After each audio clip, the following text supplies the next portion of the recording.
download our Revise It Right revision app for hundreds of videos, quizzes, exam questions, tutor support and so much more. This video is on particle motion in gases. So particles in gas are constantly moving around in random directions and speeds. If you increase the temperature of a gas, you transfer energy to the kinetic energy stores of its particles, so they start moving around much quicker. The temperature of a gas is related to the average energy in the kinetic energy stores of the particles in the gas, and the higher the temperature, the higher the average energy. This essentially just means that the higher or the quicker these particles are moving, the higher the temperature of the gas. Now, as you increase the temperature of a gas, the average speed of its particles increases. So, if you increase the speed of the particles, then the temperature will increase. So, for example, if I were to have here a gas container, and I were to apply heat to this gas container, then all that means is these particles would start moving quicker. They'd increase in their kinetic energy store, they'd gain kinetic energy, and therefore they'd start to move around much quicker. The more heat you provide, the more quicker and the quicker that they start to move. And you can see this in the equation of kinetic energy, what we looked at in topic 1, where kinetic energy is equal to half times mass times the velocity squared. And this is the important thing here, the velocity squared. If we increase the speed of the particles or the velocity, you're increasing the kinetic energy of the particles. Okay, so as you increase the heat, the particles start to move around much quicker, and therefore the kinetic energy of the particles is increasing. Now, gas pressure is caused by the particles exerting a force on the walls of its container. So for example, here I'm going to draw a balloon, and in that balloon contains gas particles or air particles. Now, when these air particles collide with the container or collide with the balloon, they exert a force on that balloon, and this is what we call pressure.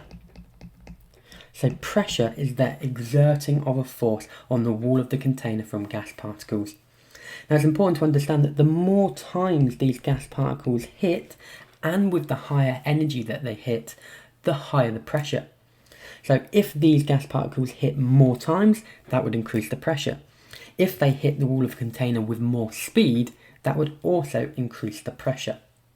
And therefore, pressure is dependent really on two things. It's dependent on the temperature and the volume. So again, if we were to heat these particles up, what we'd do is these particles would, as we just said in the previous slide, would gain kinetic energy. They'd increase in kinetic energy and they'd start moving around quicker. And if they're moving around quicker, they're going to exert and they're going to hit the wall of the container more often and therefore exert more force, so increase the pressure. So the higher the temperature, the higher the pressure. Now, if we were to take these same 4 gas particles and put them into a smaller balloon, therefore decrease the volume, again they're going to hit the wall of the container much more because there's less room for them to move. So if you decrease the volume, the gas particles will hit the walls of the container much more and therefore again exert more pressure. So if we decrease the volume, we're going to increase the pressure. So two factors really then that affect gas pressure are temperature, and if we increase the temperature, the particles gain more energy, so hit the walls of the container more and therefore increase in pressure. And volume, if we decrease the volume, the gas particles will hit the walls of the container more and therefore increase the pressure. Remember to download our Revise It Right revision app, watch over 700 videos, answer 4,000 plus quiz questions, over 1,000 flashcards, 1,000 exam questions, worksheets, forums, and get help from qualified teachers and so much more. The link is in the description. Now, pressure and volume are inversely proportional. And what we mean by this is when volume goes up, pressure goes down. And when volume goes down, pressure goes up, as we just talked about in that video there. For a gas of a fixed mass at a constant temperature, the relationship is this here. where P is equal to pressure and V is equal to volume. And then constant is a constant, and we'll get to that in a second when we go through a worked example. But for now, just understand that pressure and volume are inversely proportional. So if we increase the volume, we decrease the pressure. And if we decrease the volume, we increase the pressure. They are inversely proportional. So let's put this in this equation into a worked example. So a container of a gas has 100 PA of pressure and a volume of 0.2 meters cubed. The container is then expanded to a volume of 0.3 meters cubed. Calculate the effect that this would have on the gas pressure, provided that the number of particles and the temperature of the gas remain the same. So the first thing we have to do is we have to work out this constant. Okay, because the number of particles and the temperature stays the same, we know that there's going to be a constant here. Okay, so to work out the constant, we need to do pressure times by the volume equals the constant, as this equation tells us. So pressure to begin with is 100 PA. And the volume to begin with, and I'm putting this 1 here to show that this is to begin with, in the question it tells us is 0.2 meters cubed. And now to work out the constant, and this will not change as long as the particles and the temperature remain the same, we put these into the equation. So pressure, P, is 100, times by V, the volume, which is 0.2. And if we put that into our equation, we get that our constant is equal to 20 PA, because that's the pressure, meters cubed, because that's the volume. So that constant is not going to change, so we worked out the constant. But now what we need to do is work out the pressure when the volume is expanded to 0.3. So we need to work out the second pressure, and that's what we're going to work out, so we're going to put a question mark there. The second volume is 0.3, and the constant, and this is why we need to work out the constant, remains the same, because the number of particles and the temperature has not increased or decreased, so the constant is still 20. So now what we need to do is we need to work out the pressure. So we need to rearrange this equation here to get pressure on its own.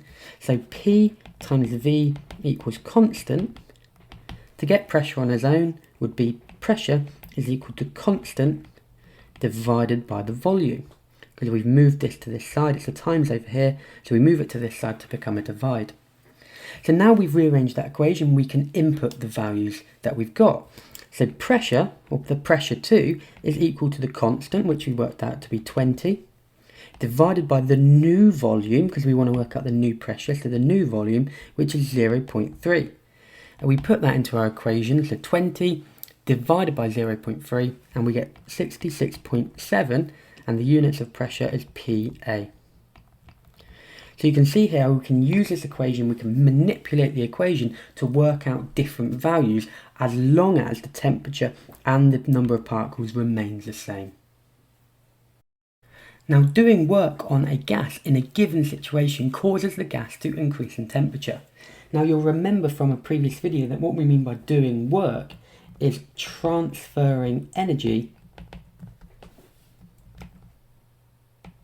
by applying a force.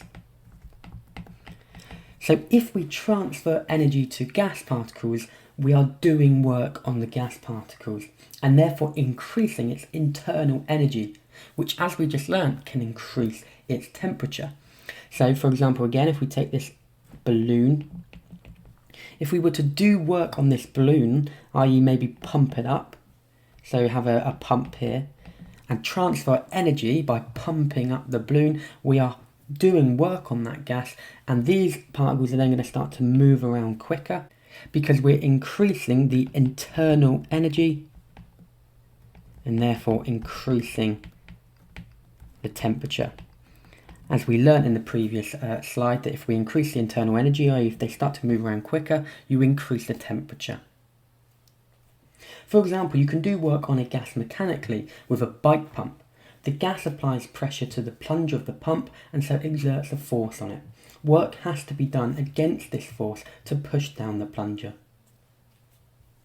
So I'd now like you to have a go at us answering these questions here to test your understanding of the video. So pause the video now.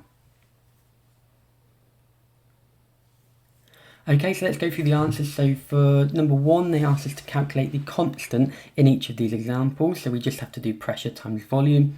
So here we do 0.1 times 50, and what you should have got is 5 PA, because that's the unit of pressure, meters cubed.